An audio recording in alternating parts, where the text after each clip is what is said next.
Bienvenue à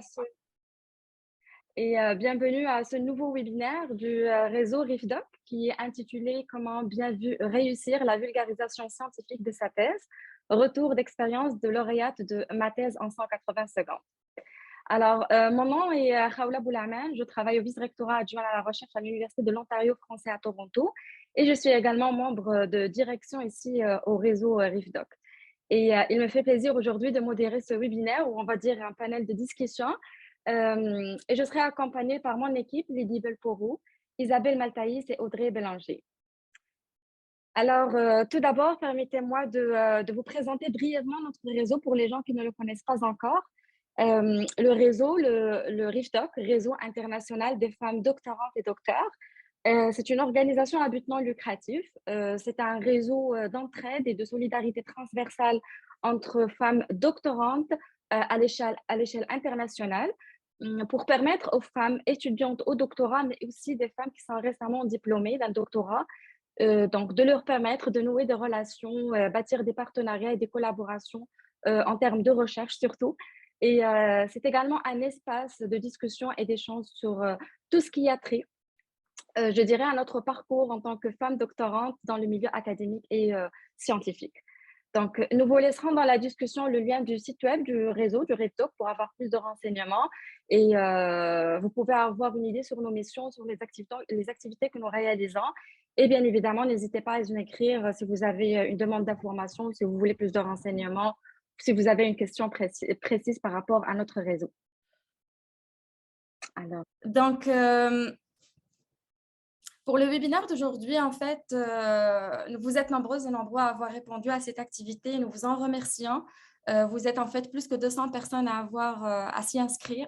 On va partir sur un échange un peu structuré parce que nous avons préparé comme des questions à aborder avec nos invités pour laisser le temps par la suite à la période des questions-réponses. Comme vous pouvez au fur et à mesure, si vous avez une question, vous pouvez très bien la laisser dans le chat, dans la discussion. Comme ça, vous préparez vos questions à l'avance. Sinon, vous pouvez très bien les poser à la fin de notre échange avec les invités. Très bien. Alors, on va commencer pour la définir. La vulgarisation scientifique, on va dire en général, elle permet aux doctorantes et aux doctorants, ainsi qu'aux chercheurs, de présenter et de décrire leur sujet de recherche, une thèse, leurs résultats, leurs études, d'une manière qui est simple à un auditoire diversifié. Et pour ce faire, ils ont bien sûr besoin de choisir des mots qui sont clairs, précis, faciles à comprendre et bien évidemment un discours qui est conçu et convaincant surtout. Alors, dans ce webinaire d'aujourd'hui, nous aimerions être vraiment dans les actions pratiques, dans des conseils, des solutions pour favoriser notre communication au public et pour rédiger un court texte qui est argumentatif, ainsi que défendre bien évidemment sa recherche ou ses résultats d'une manière simplifiée à tout auditoire. Alors aujourd'hui, nous avons le plaisir d'avoir avec nous 3 invités autour de la table pour en discuter. Elles viennent de pays différents et c'est ça l'avantage du RIFDOC, pour partager avec nous leur expérience. Alors la première est Ileana Cardenas Bates, j'espère avoir bien prononcé le nom. Donc, docteur Ilse, elle a un doctorat en sciences et génie des matériaux, ligno-cellulosique de l'Université du Québec à Trois-Rivières. Elle travaille en tant que chargée des projets chimistes et a participé à d'autres événements de vulgarisation, tels que 3MT en Stockholm, dans le cadre de l'événement Marcus Wallenberg Prize. Elle a remporté la 2e place et le prix de coup de cœur du public lors de la finale nationale canadienne du concours MT 180 de l'édition 2021. Bonjour Ilse. La deuxième est Léa Van de Ver, docteur en linguistique de l'Université Bordeaux-Montaigne. Elle travaille dans un domaine de linguistique qui est appelé linguistique appelée la phonologie typologique. Et ses recherches ciblent les consonnes qui sont rares ou trouvées dans très peu de langues du monde. Dr Léa a remporté le 2e prix du jury à la finale nationale en France de l'édition 2019. Bonjour Léa.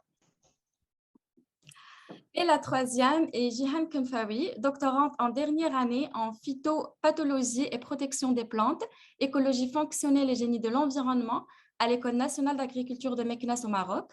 Son sujet de thèse porte sur la prospection et le diagnostic de l'état phytosanitaire de la vigne au Maroc et élaboration de méthodes de lutte alternatives. Elle a représenté le Maroc au Canada lors de la finale internationale NT 180 et où elle a remporté le prix de public édition 2022. Bonjour Jihan. Alors, étant moi-même gagnante de la finale facultaire à l'Université Laval édition 2020, je peux en témoigner et dire que c'est vraiment une belle opportunité à la fois de faire rayonner sa recherche, communiquer ses résultats à un large public avec de différents secteurs, avec différents backgrounds, mais c'est aussi un bel espace de réseautage et surtout d'acquisition de nouvelles compétences, spécifiquement de communication et je dirais de créativité, c'est-à-dire de penser à comment convaincre le public et comment présenter d'une manière simplifiée des études ou une recherche qui a vraiment duré des années, des mois peut-être aussi. Et d'où là, c'est de là où vient en fait notre première question à nos invités, à savoir, est-ce que selon vous, c'est pertinent de vulgariser sa recherche?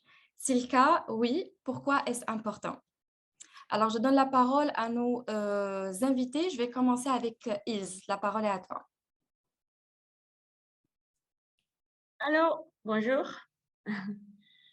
Oui, je pense qu'en fait, c'est généralement, nous, on communique on est habitué à communiquer la recherche à nos collègues ou à notre famille, donc les gens de notre entourage avec lesquels on travaille, mais qui restent quand même dans notre domaine. Donc, c'est pas évident de communiquer assez souvent à un large public, à des gens qui sont hors de notre domaine.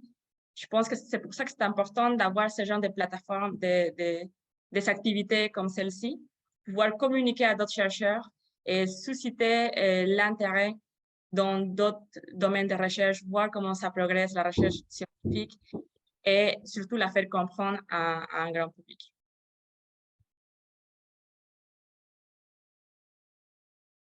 Très bien, merci Ilse. Je donne la parole à Jihan.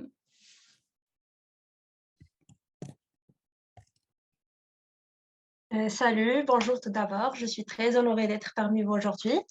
Est-ce que vous arrivez à m'entendre très bien d'abord? D'accord, parfait. Bon, pour moi, le fait de diffuser la science et de vulgariser la science, c'est quelque chose de très, très important. Parce que personnellement, je trouve que c'est une mission qui est donnée à nous en tant que scientifiques de vulgariser la science en général et de minimiser le fameux fossé entre, soi-disant, qui sépare les savants des profanes. Donc, on essaie de réunir ces deux concepts et de rendre l'information accessible, plus pratique et plus utile pour le grand public. Également, le fait de vulgariser la science nous permet, en tant que chercheurs, de, soi-disant, traduire l'information au grand public, c'est-à-dire en aide et on fait donc une sorte de traduction des termes qui sont inaccessibles, qui sont extrêmement durs dans notre jargon de laboratoire, soi-disant, à des termes qui sont accessibles et qui sont très simplifiés pour le grand public.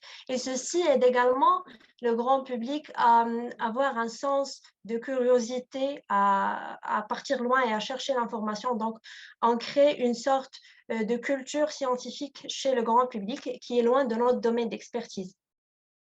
Une autre chose, c'est que donc l'information devient plus profitable et plus accessible et également on suscite l'autonomie chez l'autre personne et chez le grand public. Voilà.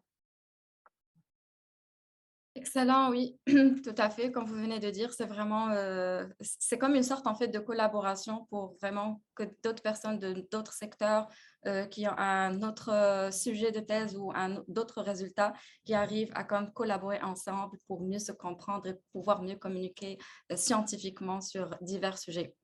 Parfait, merci Jihan. Léa, la parole à toi. Oui, bonjour à tout le monde. Merci de m'avoir invité et merci d'être là. Moi, j'allais ajouter à ce que mes collègues viennent de dire, que justement, il y a beaucoup de recherches aussi qui se financent grâce au financement public aussi.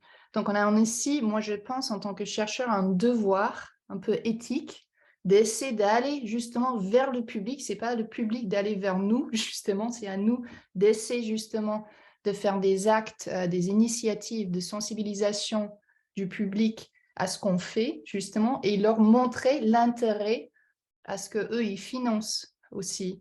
Et ça va au niveau de doctorants.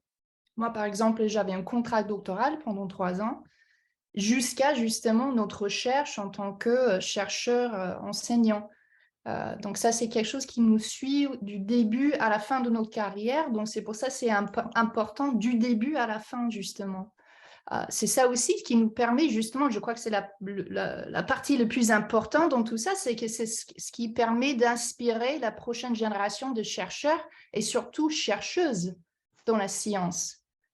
C'est justement en essayant de parler aux gens, montrer l'intérêt à notre passion pour ce qu'on fait et justement qu'on a besoin d'autres personnes à justement continuer cette recherche à l'avenir. Tout à fait, oui. Je confirme à 100% parce que à l'échelle internationale, pour avoir des financements, il faut vraiment convaincre l'acteur financier de son projet, de ses retombées scientifiques, de sa pertinence sociale, pratique ou pratique peut-être. Donc, ce n'est pas une thèse qu'on va lui offrir, mais ça pourrait être quelques mots, ça pourrait être un petit rapport, des chiffres. Donc, le résultat, donc oui, je confirme, la vulgarisation scientifique, effectivement, c'est un point de départ pour avoir du financement également. Et dans Je ce pourrais sens, me permettre d'ajouter un point? oui, bien Ouais. évidemment. Je pense qu'il ne faudrait pas oublier aussi, comme un dernier point, que la vulgarisation scientifique, ce n'est pas seulement pour communiquer les bons résultats ou les résultats positifs, mais aussi les résultats négatifs.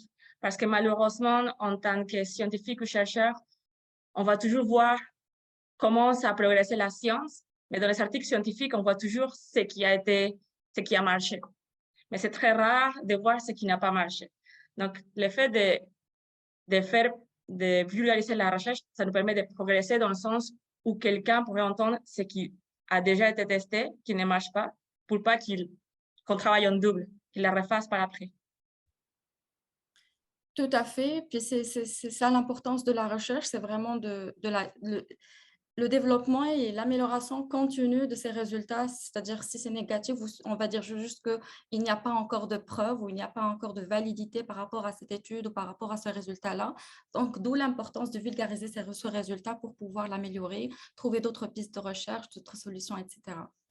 Et de l'intérêt de poser des questions en général, parce que c'est ça, quand on montre ce qu'on fait, c'est pas juste on montre ce qu'on fait, on montre justement, et oui, et là, on se pose des questions, pourquoi c'est comme ça? Et justement, c'est ça qui est la base de ce qu'on fait en tant que chercheur aussi, ou chercheuse pour nous. C'est vraiment ça, c'est exactement, je suis complètement d'accord. C'est pas juste les choses qui marchent bien, qui apparaissent dans les infos. Souvent, c'est plein de trucs qui marchent pas. Mais à la base, ce qui reste, c'est quand même qu'on pose des questions. Donc, parfois, on a le bon résultat, parfois non, mais on continue à poser des questions et c'est ça qui est le plus important. Oui, oui, tout à fait. La mise en question, la mise en réflexion aussi, c'est-à-dire offrir également la méthodologie détaillée qui a été réalisée pour essayer peut-être de la développer et trouver un autre résultat. Tout à fait, mais de là, pour vous, selon vous, est-ce que vous pensez que les chercheurs et les chercheuses communiquent suffisamment leurs résultats, vulgarisent assez? Je commencerai avec Jihan. La parole est à toi. Bon, personnellement, je trouve que les chercheurs ne communiquent pas suffisamment leurs travaux de recherche. Et ceci est majoritairement dû au fait qu'on trouve une difficulté à partager et à bien donner l'information exacte à quelqu'un qui est loin de notre champ d'expertise, comme j'ai déjà mentionné. Donc, je trouve que les chercheurs doivent inculquer la culture de vulgarisation de la science parce que ça n'aide non seulement pas le chercheur à diffuser l'information, mais ça lui aide lui-même aussi parce que le fait de vulgariser son sujet de recherche lui aide à prendre du recul sur son sujet, à le voir de tous les points possible pour pouvoir donc donner le plus d'informations, le maximum d'informations d'une manière simplifiée à une autre personne. Également, ça aide donc le chercheur à maintenir sa culture scientifique à jour. Parce que donc, nous sommes dans un monde où il y a un progrès quotidien. Donc, il faut maintenir la culture scientifique. Et c'est un point très important pour le chercheur, parce que si tu ne communiques pas assez ta recherche scientifique, de ce que tu es en train de faire, tu risques de tomber dans la situation où tu perds le fil de ce qui se passe autour de toi. Également, ça aide à avoir donc, des critiques de l'entourage, du grand public. Et ces critiques-là, ce sont donc des critiques d'une manière objective qui nous aident à avoir donc plus de motivation et de faire plus d'efforts pour mener la recherche scientifique vers un autre endroit ou bien d'une manière qui est plus avancée.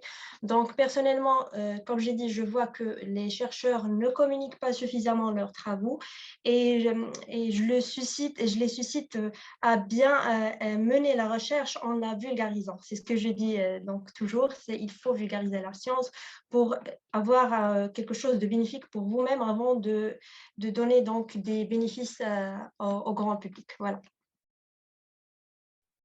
Excellent, merci. Oui, tout à fait. Donc, c'est d'où la pertinence vraiment de communiquer les résultats et la science. C'est vraiment pour l'objectif principal est vraiment de continuer ce développement. Léa, la parole est à toi. Qu'est-ce que tu en penses? Mais moi, je dirais qu'entre les chercheurs, oui, mais avec le public, non. On a tendance, en fait, à penser, il y a beaucoup de chercheurs qui disent, oui, mais moi, je fais tant de conférences par an, je publie tant par an, moi, je trouve que je communique assez efficacement. Mais justement, il existe, à mon avis, une espèce de barrière déjà entre les secteurs publics et privés, si on veut, et tout ce qui est quand même non scientifique. Entre, je veux dire, en dehors de l'université ou en dehors des labos de recherche. Et ceci a tendance malheureusement à se répercuter sur la communication avec le public en général. Je veux dire les non-scientifiques à ce moment-là, ou ces gens qui sont en dehors justement du monde académique. Donc, je trouve qu'on devrait faire beaucoup plus d'efforts pour encourager les chercheurs dès l'âge, si je peux le dire comme ça, l'âge de doctorant, dès justement la phase de doctorant, si on veut le dire comme ça, et nos chercheurs justement à participer à des activités justement de outreach programs, comme on dit en anglais, et c'est pas forcément quelque chose qui devrait être pénible non plus, c'est participer à des activités avec des musées de sciences. On a un super musée de sciences à Bordeaux pour les enfants.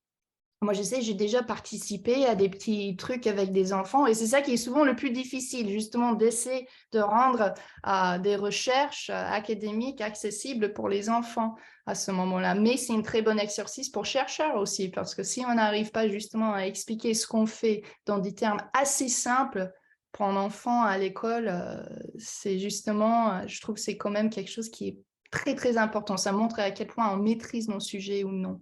Donc oui, donc juste pour summarize, je dirais plutôt oui. Entre nous, on a l'impression de faire beaucoup de choses, beaucoup de communication, mais il y a quand même une différence entre la communication scientifique et vulgariser, simplifier, vraiment essayer de communiquer avec le public non scientifique pour que ça soit accessible pour tout le monde et non juste les gens à l'université.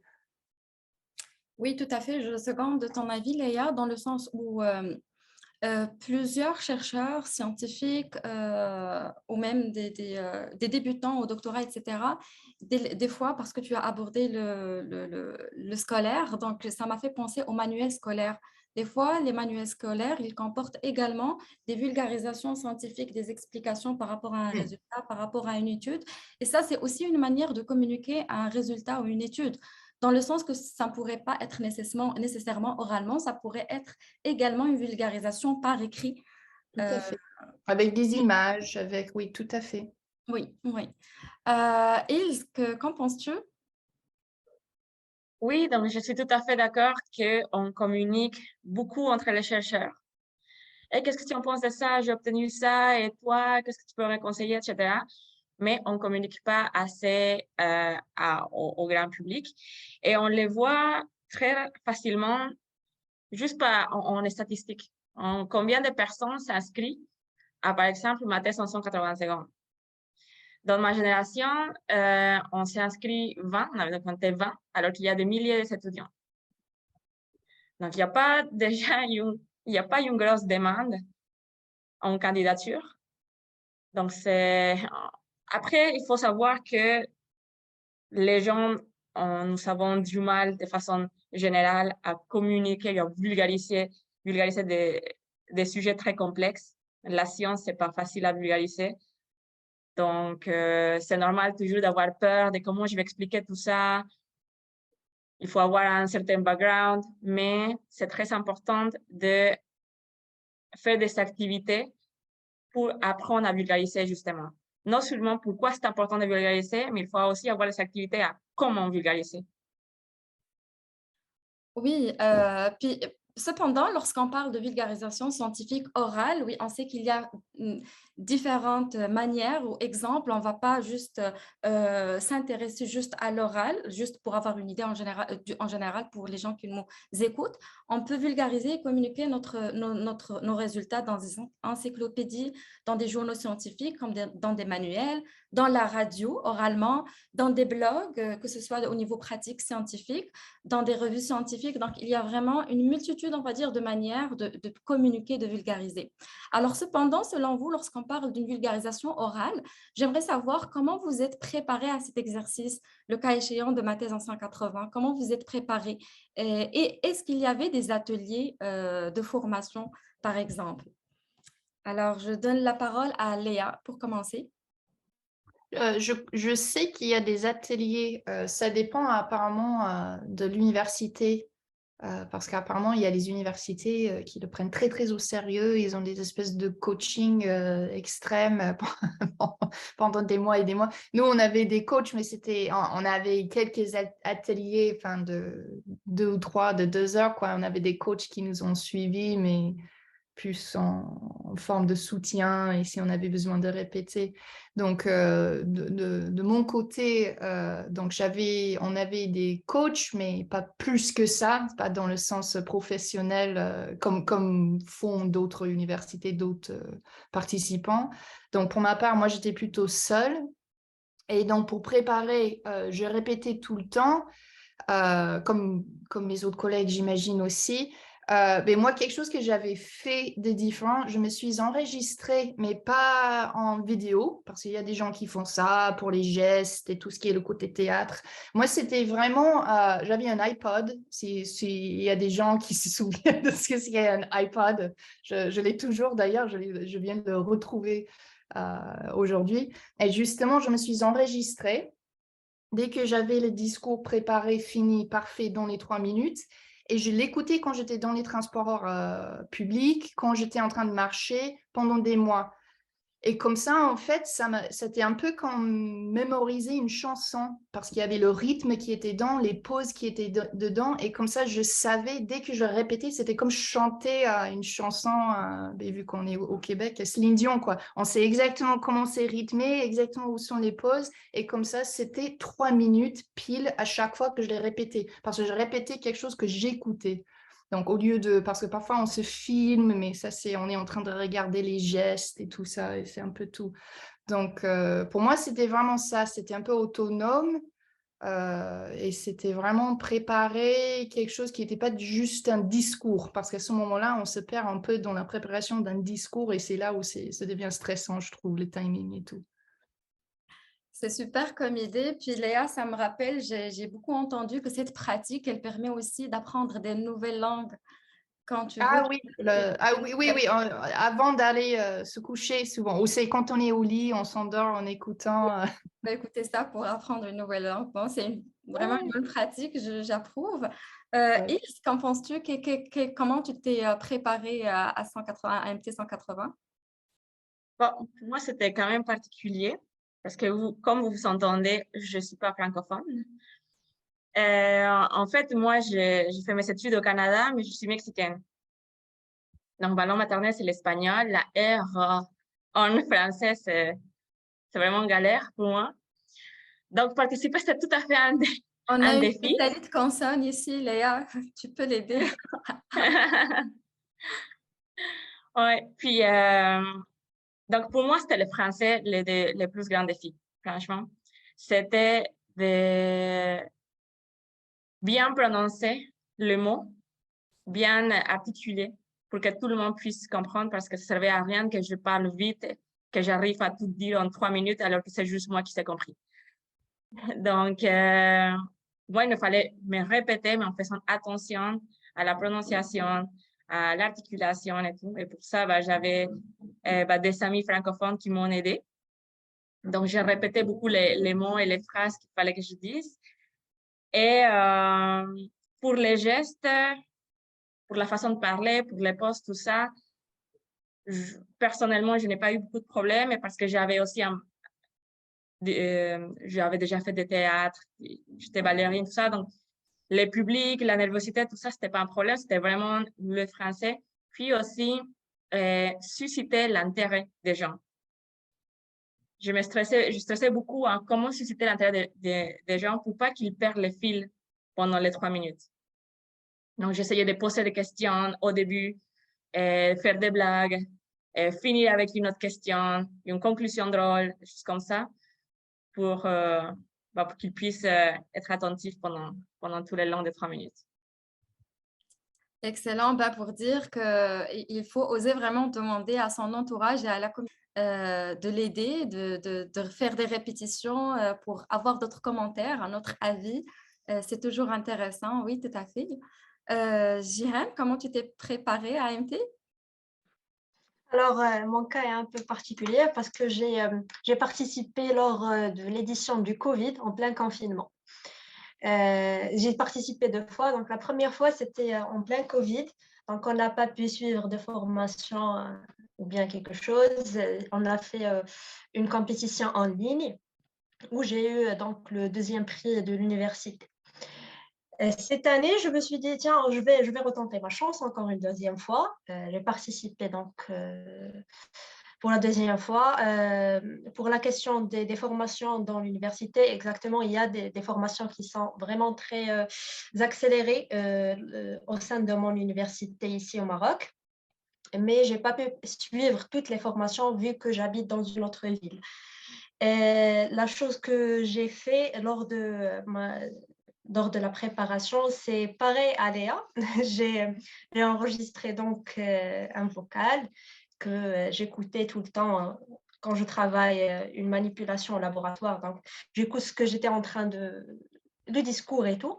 Et par la suite, je faisais des répétitions devant des personnes que je ne connaissais pas. Par exemple, des amis à des collègues, des membres de famille à mes amis, donc je ne connaissais pas ces personnes. Ceci m'a aidé donc à enlever le trac, à parler plus aisément. Donc, toutes ces techniques m'ont vraiment aidé à perfectionner mon discours et également donc, le gestuel.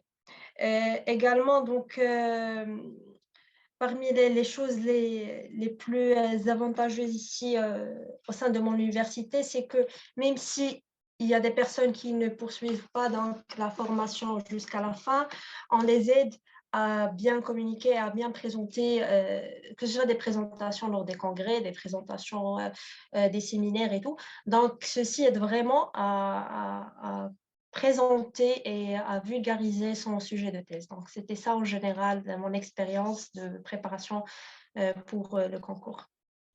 Excellent, ça donne beaucoup d'idées. Mais si on part du côté intelligence émotionnelle, comment vous vous êtes préparé du côté du stress, du temps, des réactions? Ça fait partie des difficultés que toute personne trouve et rencontre lors de cet exercice parce que 3 minutes pour gérer que ce soit le gestuel, le discours, d'essayer d'interagir avec le public. Donc, tout ceci, donc, il y a les personnes qui le travaillent lors des formations, comme j'ai mentionné. Il y a des personnes qui le travaillent, comme mon cas, je gérais ceci en présentant mon sujet devant des personnes que je ne connaissais pas. Donc, ceci aide vraiment à minimiser le stress, le trac et à parler plus aisément. Oui, c'est la meilleure pratique, je dirais. C'est vraiment de se confronter avec d'autres personnes, de nouvelles personnes pour vraiment contrer le stress, ce trac et cette panique. Oui, exactement. Oui.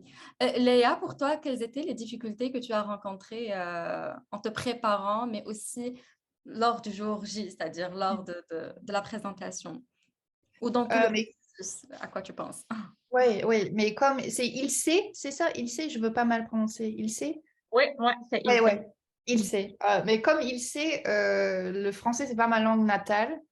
Donc, ça ajoute quand même. Il y a des bonnes choses qui vont avec, justement, pour la prononciation. Vu que c'est pas notre langue natale, on fait beaucoup plus attention. Donc, parfois, c'est plus clair quand les non-francophones parlent que les Français, justement. Normalement, je m'en souviens dans les ateliers, les francophones, ils étaient obligés de mettre des crayons dans la bouche pour essayer. Et les non-francophones, non, parce qu'on était déjà très presque parano de comment on parlait. Donc, mais quand on est non francophone ou quand on fait ce genre de concours, de discours, d'éloquence dans une langue qui n'est pas la sienne, on a tous peur de la même chose. Parmi d'autres choses, c'est quand même les blancs, les trous de mémoire. Et quand on a un trou de mémoire devant 1000 personnes dans une langue qui n'est pas la sienne, ça fait un peu plus peur que quand c'est notre langue, parce que dans notre langue, on peut babouiller un petit peu, on peut fabriquer. C'est beaucoup plus dur quand c'est pas la langue natale. Donc, il y avait ça qui est ajouté. Il y avait aussi, moi, je me mets beaucoup de la pression, je mets beaucoup de pression en général pour tout ce que je fais. Et aussi, je venais à ce moment-là, parce que c'était en 2019, j'espère que ça a changé un peu depuis, mais à ce moment-là, le domaine des sciences humaines n'était pas très représenté. Donc, on parlait justement tout à l'heure, il s'est dit aussi que il y a très peu de gens qui participent à ce concours, notamment par rapport au nombre d'étudiants qui sont présents dans chaque université. Et moi, je pense que c'est aussi au niveau de domaine, justement, domaine de recherche qui est représenté jusqu'à 2019. C'était surtout les sciences, entre guillemets, dures, qui étaient plus ou moins représentées, qui étaient souvent gagnants de ces genres de concours.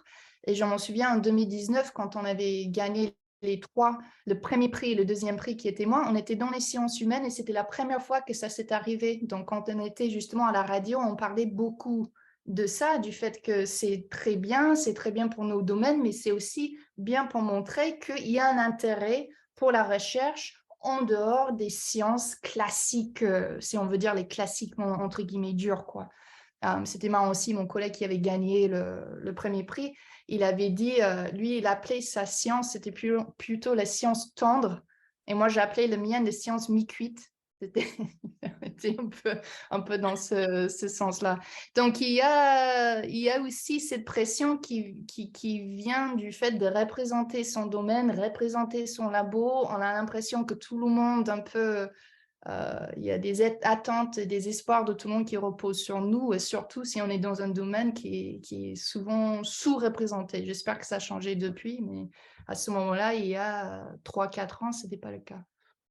Oui, tout à fait, tout à fait. Ben, permettez-moi de vous dire que votre langue en français, il sait, et Léa, bien qu'elle soit pas natale, elle est impeccable.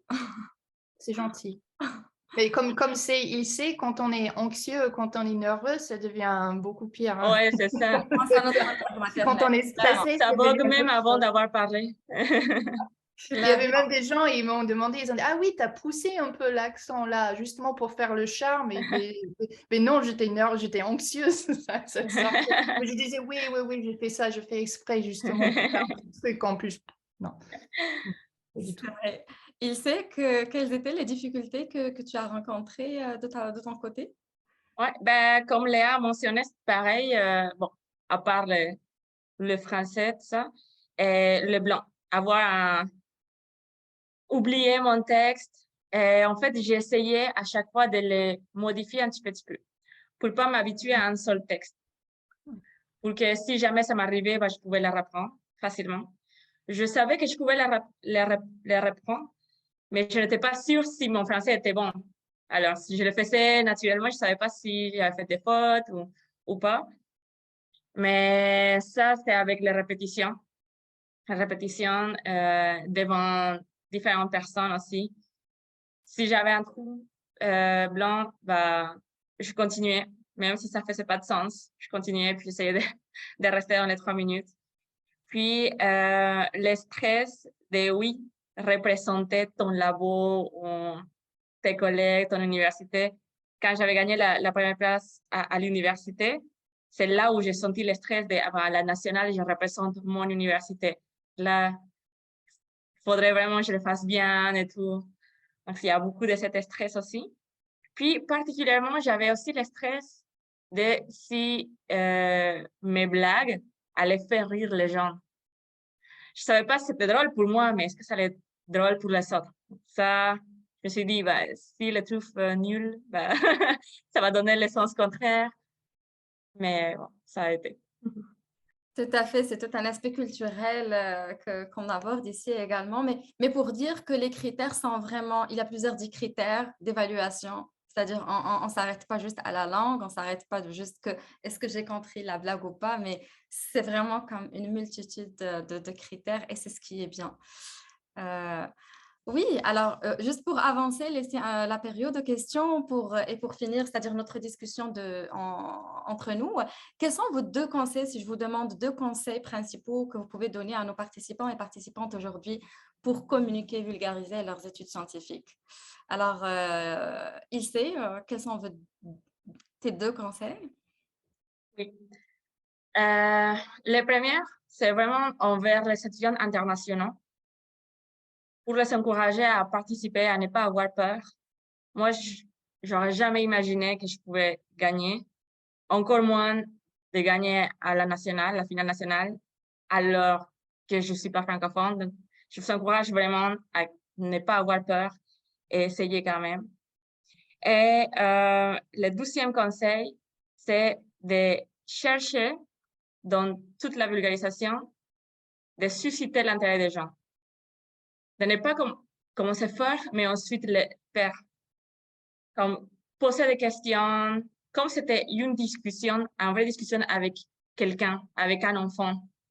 Comment tu peux faire susciter l'intérêt de cet enfant à ce que tu fais? C'est pour ça. Oui, tout à fait, tout à fait. Puis pour ton premier conseil, ça me rappelle lorsque j'ai participé à la finale, il y avait avec moi des personnes qui avaient déjà participé et qui avaient échoué. Bien qu'ils aient échoué, ils ont décidé d'oser de participer une nouvelle fois. Et c'était pas le principe n'était pas vraiment de gagner, mais c'était vraiment de communiquer leur avancement de recherche et cet espace de réseautage avec de nouvelles personnes qui leur intéressaient le plus. Donc, on ne doit pas juste mettre en tête le fait que gagner ou pas gagner, ce n'est pas vraiment ça le problème. Il faut oser parce qu'on veut se montrer, on veut faire briller notre recherche et notre étude. Donc, il faut vraiment oser. Ouais, c'est un défi personnel et tout le monde le fait d'avoir cette envie de participer, de se mettre sur scène, c'est déjà une gagnante. Tout à fait, tout à fait. Jihan, quels sont tes 2 conseils? Alors, je vous rejoins tout d'abord sur le fait de reparticiper encore une fois, parce que c'est quelque chose que j'ai vécu. J'ai reparticipé pas pour gagner, mais pour... le vrai gain, pour moi, c'est de créer ce réseautage, ce réseau. Donc, il faut mettre en tête que le vrai gain, c'est le fait de vulgariser, de communiquer votre recherche. Pour les conseils bon, il y a plein de conseils, mais il y a 2 conseils majeurs que je donne toujours. Le premier, c'est il faut apprendre à s'exprimer. Il faut apprendre à bien communiquer et ceci, je l'ai appris moi en suivant une règle qu'une prof m'a dit, elle s'appelle la technique des 6 C et qui résume donc clarté, connexion, contexte, concret, couleur et conversation.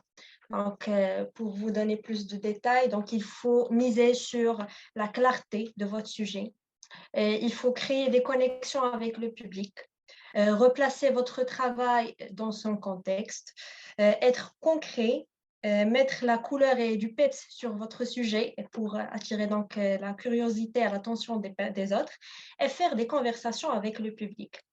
Et également, la deuxième chose, ou bien le deuxième conseil, c'est de vivre cette expérience au maximum, parce que c'est une expérience qui m'a, personnellement, elle m'a changé plusieurs choses personnelles m'ont changé, soi-disant, la vie parce que j'ai commencé à voir les choses autrement. J'ai pris de recul sur mon sujet. J'ai commencé donc à être une source de motivation pour d'autres personnes et d'autres doctorants et doctorantes dans mon pays. Et c'est quelque chose qui n'est pas évident, le fait de représenter ton pays et donc d'être une source de motivation, ce n'est pas évident. Et je vois donc que cette formation, ou bien cette expérience, c'est une vitrine qui donne la vraie valeur de la recherche à travers le monde. Donc, profitez au max et vivez l'expérience. Et puis voilà. Oui, un très beau conseil, on va dire. C'est une belle recommandation, vivre pleinement l'expérience, tout à fait. Merci, Jihan. Léa, tes 2 conseils, s'il te plaît? Oui, j'en ai que 2. Et comme a dit Gianni, on a plein qu'on peut on peut donner, donc réduire en 2, c'est assez difficile. Mais je dirais d'abord que la surexplication ou le fait d'expliquer trop quelque chose, pour moi, ça n'existe pas. En fait, il ne faut pas avoir peur d'expliquer les choses complexes avec d'autres termes, même des termes complètement différents, qui sont plus simples, ou même avec des métaphores, des analogies, des blagues. Parfois, on peut avoir peur, on m'a déjà demandé ça, on peut avoir peur justement de traiter le public comme des imbéciles, entre guillemets, c'est ça, quand on dit oui, il faut vraiment simplifier, les gens ils disent ah non, mais je ne veux pas traiter comme si... Et moi, je trouve que c'est même plus irrespectueux justement de s'attendre à ce que tout le monde, d'un même public, de tous les âges, tous les milieux, tous les backgrounds, qu'ils aient les mêmes connaissances de base sur notre sujet, qui est quand même en dehors de ce qu'eux, ils font dans la vie. Donc moi, je trouve qu'il faut mieux supposer que tout le monde n'a aucune idée de ce que nous parlons, du tout, et à commencer vraiment à partir de zéro et les aider à construire des connaissances morceau par morceau. En fait, il faut être plus pédagogique quand on explique les choses. Il ne faut pas s'attendre à ce que les gens ils aient justement. Il faut justement commencer comme si on ne sait rien du tout. Donc, on introduit des termes, on introduit des explications, des analogies, des images. On peut en créer ces images-là pour que ça soit plus facile. Et le deuxième, ce qui est le plus important, à mon avis, c'est que justement la passion se transmet plus rapidement que l'information, en fait. Donc, notre enthousiasme pour notre travail est en fait la véhicule le plus utile et le plus nécessaire, en fait, pour communiquer notre recherche avec des autres, surtout ceux qui se retrouvent en dehors de nos domaines. Donc ça se sent. On le sait même dans nos domaines, il y a parfois nous dans les domaines dans lesquels on est, et il y a justement des présentations de recherche qui ont l'air super intéressants avec des titres qui nous parlent tout de suite. On arrive dans la conférence et on a quelqu'un qui est là comme ça, qui parle comme ça, et on est perdu. Et même nous, on est dans ce domaine-là, ça nous parle forcément. Donc on peut imaginer si on est un peu comme ça, si on manque un peu d'enthousiasme pour quelque chose qu'on ne comprend pas du tout. Donc ça, avant tout, on sent l'enthousiasme, on sent la passion, et si la passion est là, ça, c'est déjà, je crois, 75% du boulot. Tout à fait. Ben, merci beaucoup, Léa. C'est vraiment raisonnable, on va dire, parce que déjà, comme tu as abordé le concept du respect, donc ça entre dans ça aussi, c'est-à-dire lorsqu'on parle à quelqu'un, on doit aller à son rythme, pas nécessairement irrespectueux, mais dans le sens où je peux m'adapter au contexte, à la langue, à la culture, à l'explication, à la personne, etc. Et ça, c'est difficile, c'est une compétence à acquérir. Ce ne sont pas toutes les personnes qui ont cette compétence de s'adapter.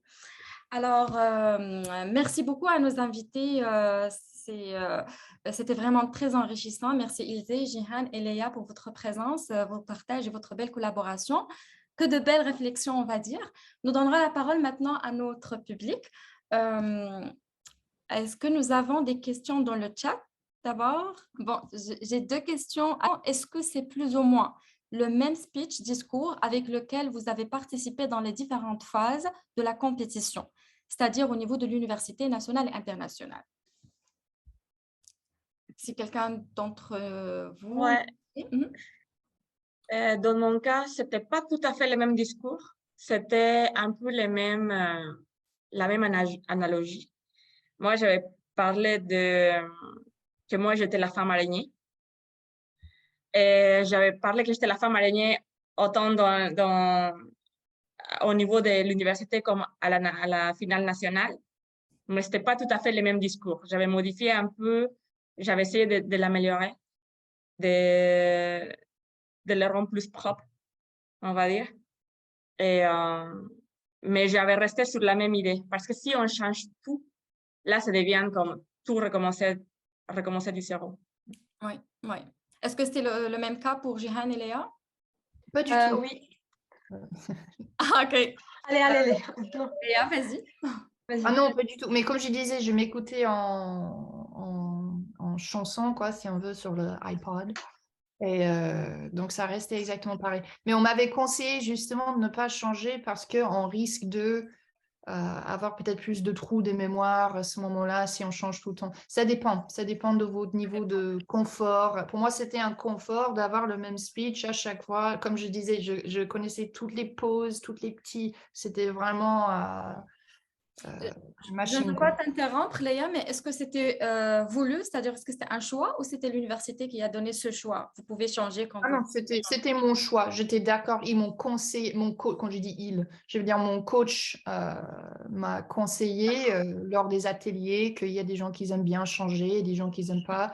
Eux, ils pensaient peut-être ça pourrait mener à un certain moment à des trous si jamais on se souvient d'une dernière version, mais pas forcément la version qu'on voulait faire aujourd'hui. Ça dépend du niveau de confort. Moi, j'étais très D'accord. contente de faire le même. Très bien. Et pour toi, Jihan?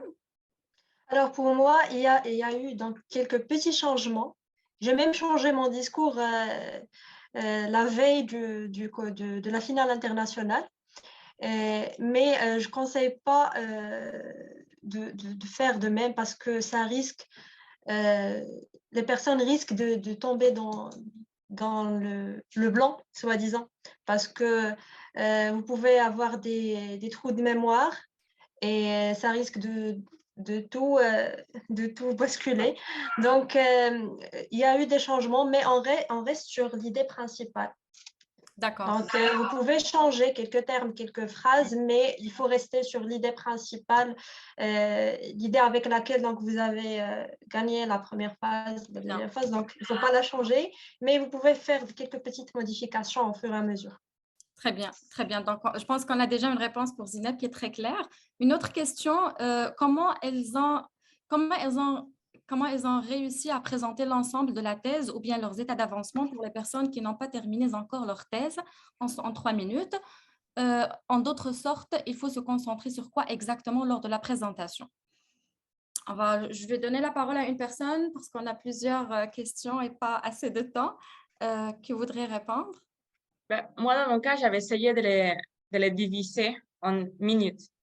Donc, j'avais une minute pour introduction, contexte, problématique. Donc, pourquoi je faisais ma recherche?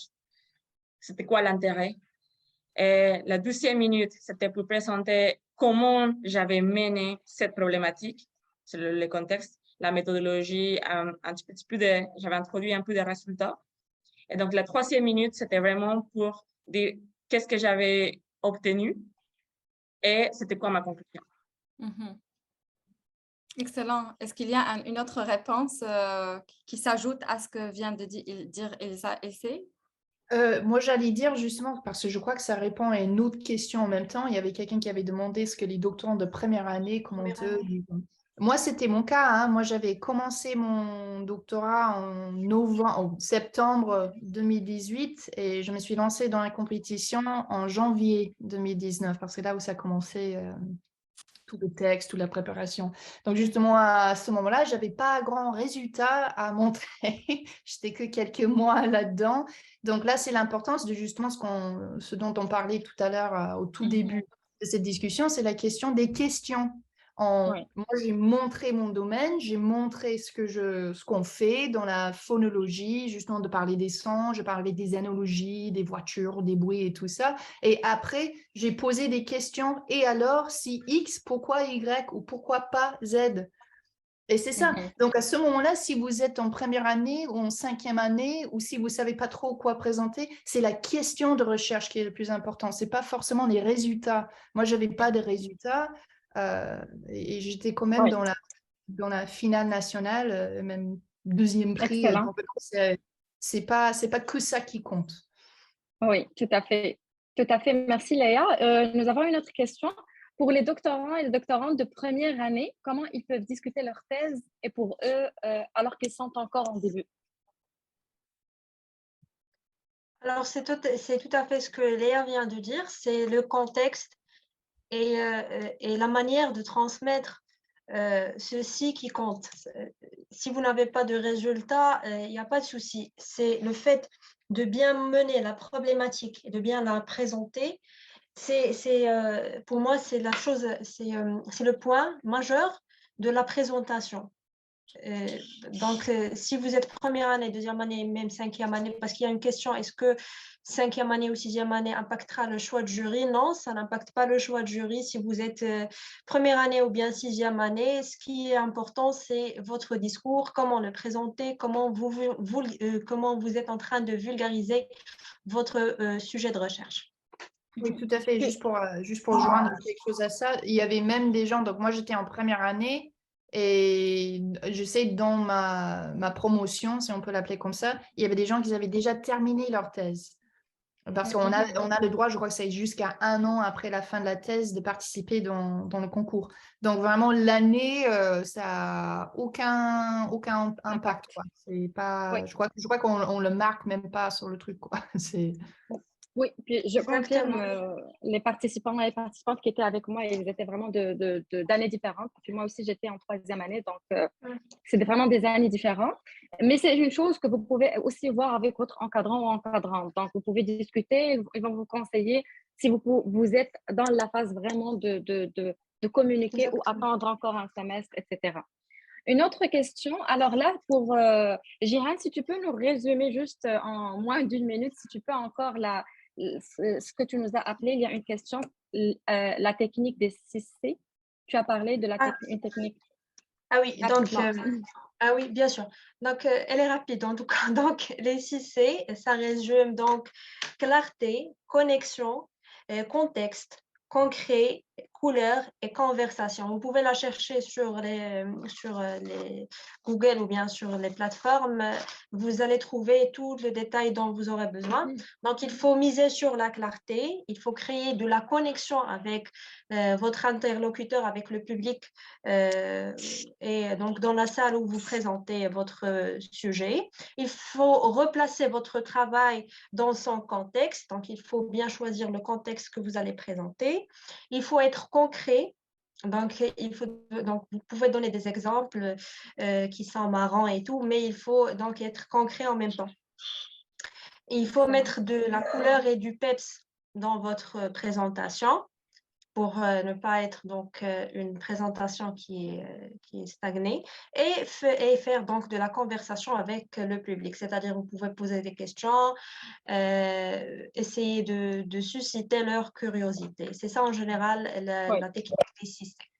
Oui, je me permets d'ajouter juste dans le point de la couleur, je me rappelle que ma prof m'avait dit, va vers un ton que toi tu vas choisir. Est-ce que c'est un ton de défense? Est-ce que c'est un ton de rire? Est-ce que c'est un ton explicatif, étonnant? C'est-à-dire le ton avec lequel vous allez commencer votre discours, vous devez terminer. C'est Est-ce que ça. vous êtes en train de parler sérieusement? Est-ce que vous êtes en train de sourire du début à la fin? Donc ça, c'est vraiment un choix de discours. Alors, Exactement. merci Jihan. Une autre question. J'ai remarqué que la majorité des participants au concours traitent des sujets atypiques ou des problématiques rarement traitées. Donc, quand il s'agit d'un sujet thématique déjà traité, est-ce que ça peut nuire à notre sélection? Moi, je ne pense pas, mais je vous laisse dire votre avis. Non, pas du tout. Il y avait, je laisse parler les autres aussi, mais par exemple, il y avait quelqu'un qui était, je crois que c'était l'année avant moi ou 2 années avant moi, c'était un thème de science qui traitait le cancer, les traitements de cancer. C'est quelque chose qui est très à la mode, quelque chose qui est très connu, et malheureusement, on est tous, d'une manière ou une autre, affectés par justement des cas de cancer dans nos vies, nos familles, nos amis, etc. Donc, justement, quelque chose qui parle au public, c'est plutôt bien. Il y a déjà un peu cette base de conversation qui est là. Il y a déjà ce langage qui est en place, justement, ça se parle. ça s'entend, ça se parle, et il y a pas trop, il y a aucune raison pour laquelle ça devrait être un problème. Le truc, c'est justement cette fameuse question de c'est quoi la question, c'est quoi la problématique de votre recherche, pourquoi, en quoi ça se distingue de ce qui était déjà fait. Mais c'est à vous de présenter et de élaborer d'une façon qui suscite l'intérêt du public. Tout à fait, Moi, je tout à suis fait. tout à fait d'accord avec Léa. En fait, moi, mon Exactement. sujet de thèse, c'était sur le traitement de l'eau. Oui. Donc, en fait, c'est le plus commun. Mais le défi, quand c'est un sujet qui est très commun, c'est justement de pourquoi encore faire des recherches là-dessus. C'est quoi, c'est ça ce qui va distinguer entre ma recherche et les recherches qui ont déjà été menées. Oui, tout à fait. C'est vraiment aller bien défendre la pertinence scientifique et sociale et pratique de votre étude. C'est ce qui va faire la plus-value de votre discours, de votre vulgarisation, de votre communication. Alors, on a une question. Quand on peut postuler à ce concours, où est-ce qu'on peut avoir l'information? Généralement, les universités, toutes les universités, ils communiquent cette information. Qu'en pensez-vous? Exactement. Au Maroc, donc il y a eu déjà des inscriptions et la majorité des universités sont dans la phase de formation. Mais ceci n'empêche pas le fait que vous pouvez donc contacter votre université pour pouvoir vous inscrire encore une fois. Parce que c'est pas tard, il vient de commencer. Et je pense que c'est pareil pour les autres pays. Donc, chaque année, il y a le communiqué de presse qui informe les étudiants, les doctorants que le concours Oui. est là. Donc, il faut que vous vous inscrivez, c'est ça. Oui, tout à fait. C'est toutes les facultés des universités, on va dire, pas toutes les universités, mais chaque faculté, elle annonce en quoi le concours il a été annoncé. Et puis, est-ce qu'on présente, une autre question, est-ce qu'on présente, désolé, on est déjà à 1h, 3 minutes, est-ce que pour nos invités, c'est pas grave si on ajoute quelques minutes, 3, 4 minutes? Non, il n'y a pas de souci. Merci, merci. Alors, est-ce qu'on présente notre présentation, ma thèse en 580, en français, même à l'international? Oui, c'est un concours qui est francophone, donc la présentation est en français tout au long de la compétition. Après, il y a deux concours, en fait. Il y a l'équivalent en anglais qui s'appelle 3 Minutes Thesis, Oui. qui c'est pour les universités anglophones. Donc, en fait, il y a des universités où tu peux choisir dans lesquelles tu veux participer. Je pense qu'il y a des universités au Canada anglophone Oui. où il y a ma thèse de 80 secondes et 3 Minutes Thesis. Donc, Oui. selon ta langue de préférence, tu peux participer. Tout à fait. Dans mon cas, à l'université Laval, à l'échelle de l'université, c'est-à-dire à l'échelle du concours universitaire, il y avait le choix. Ils ont ajouté, parce que la CFAS, c'est un organisme francophone, mais ils ont ajouté 3 candidats qui vont présenter en anglais. Donc, il y avait le volet francophone et le volet anglophone. Mais généralement, le ACFAS, c'est un concours qui est francophone. Oui. Alors, est-ce que le concours se fait à chaque année? Oui, c'est chaque année, selon ma connaissance, oui. Pour cette année, la finale sera où? Est-ce qu'il y a un financement pour pouvoir voyager à l'international? Si oui, comment demander ce financement? Donc, dans le cas, par exemple, oui. La finale internationale aura lieu cette année ici, au Maroc. Donc, vous êtes les bienvenus. Ah oui, c'est au Maroc. Et pour le financement du voyage, ça dépend du pays, mais il y a un financement donc, de l'université pour le billet d'avion et le séjour. Donc, il faut juste gagner la finale nationale pour pouvoir partir, c'est ça. Tout à fait. Donc, mais c'est au Maroc cette année, vous êtes les bienvenus. C'est quel mois? Je pense que ça va être en octobre. Octobre, oui. Oui, au mois d'octobre. C'est toujours la session d'automne. Très bien. Je pense que c'est le même cas pour les ELEA. Le financement, il est là. Si vous gagnez la finale et vous changez de pays pour passer la Oui, pour chaque étape. Oui, pour chaque étape, c'est l'université qui s'en occupe, quoi. Parce que je vois que c'est même c'est le département de communication normalement qui s'en occupe. Ouais. C'est ça. Ou bien les partenaires des universités qui organisent les concours. C'était le cas ici au Maroc. Donc, ça dépend du pays, mais il y a un financement. Tout à fait, merci. Une dernière question, est-ce que les sciences de gestion sont incluses aussi, par exemple, en marketing? Est-ce que le choix de paradigme épistémologique impacte aussi? Je crois que c'est ouvert à tous les domaines, hein. Il n'y a pas il y a pas de clôture. Comme je disais tout à l'heure, il y avait des domaines qui étaient pas surreprésentés, qui étaient plus représentés que d'autres, et donc ils étaient plus gagnants que d'autres depuis quelques années. Mais ça change, et justement, je vous encourage si vous êtes en marketing, si vous êtes en plein d'autres trucs, communication. Nous, on avait beaucoup de monde. On avait quelqu'un en psychologie. On avait un super exemple, celui qui a gagné le premier prix dans la finale nationale était en musicologie. Donc, il était dans la musique. Donc, il a gagné le tout, enfin, au niveau national. Je crois qu'il était 3e à l'international. C'est déjà pas mal. Donc, Bah, on peut tout faire. c'est un critère, on va dire, d'inclusion, d'équité et d'inclusion. Il n'y a pas Ouais. d'exclusion des thématiques ou Exactement. Ça, Oui. ça serait vraiment de bad press. Si ça arrivait, ouf, ça serait niveau marketing pour la fac, ça serait vraiment pas bien. Donc, Très bien. Est-ce qu'on a d'autres questions ici? Est-ce que j'ai pas lu une question? Est-ce qu'il y a quelqu'un qui a une autre question parmi nos participants et participantes?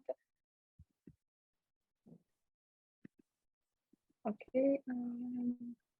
j'allais dire, même à l'oral, si quelqu'un ne veut pas taper la question, c'est peut-être plus rapide à l'oral. Oui, bien évidemment. Ok. Je pense qu'il y a plusieurs personnes qui vous ont remercié pour vos efforts, pour la belle initiative, pour ce live pertinent. J'arrive pas à tout lire, mais j'espère que tout le monde était content et contente pour les échanges et tout. Et bien évidemment, donc le RIVDOC, le réseau était vraiment honoré de vous avoir avec nous, chers invités, de votre présence. Merci, présence, pardon. Merci encore une fois à Ilse, Jihan et Léa pour votre collaboration et vos échanges fructueux. Merci également à l'ensemble de nos participants et participantes pour votre écoute, l'intérêt que vous avez porté à cette activité, ce webinaire du réseau, et surtout pour vos questions fructueuses. C'est ce qui a fait un bel échange également. Alors, si pour les participants, si vous souhaitez devenir membre du RIVDOC ou aider à l'organisation d'une activité volontairement, n'hésitez pas à nous écrire. On peut vous laisser le contact ici dans le chat. Et je profite aussi de cette occasion pour vous rappeler que chaque mercredi, en fait, nous mettons en lumière une doctorante femme ou une docteure récemment diplômée. Donc, si vous êtes intéressé ou si vous connaissez d'autres personnes qui sont intéressées, il suffit de remplir le formulaire de mise en lumière que nous avons dans le site web. Et ça nous fera plaisir de diffuser votre profil dans nos réseaux sociaux. C'est une belle occasion, je vais dire, pour mettre en lumière votre projet de recherche, mais aussi pour nouer des collaborations à l'échelle internationale. Dans le cadre de la vulgarisation scientifique, je veux également mentionner que nous avons un espace dans notre site web qui s'appelle Blog, que nous venons d'entamer. Donc, ça serait comme un blog pour accueillir des articles d'une manière formelle ou informelle qui portent sur votre thèse, votre recherche ou un terme qui vous tient à cœur. Donc, nous ferons une annonce bientôt, mais vous êtes les bienvenus si vous avez toute idée de communication. Donc, sur ce, si vous n'avez pas d'autres questions, si vous n'avez pas d'autres commentaires, je vais annoncer la fin de ce panel de discussion et je vous remercie encore une fois pour votre présence. Léa, merci de nous avoir invités. Merci beaucoup. Oui, merci à tout le monde. Merci de ces gentils mots dans le chat aussi. Et merci à tout le monde d'être là aussi. Je vois qu'il y a beaucoup de monde qui était là. C'est très cool. Ah oui. Oui, ça m'a fait énormément plaisir d'être parmi vous et à la prochaine. À la prochaine. Merci beaucoup pour l'invitation.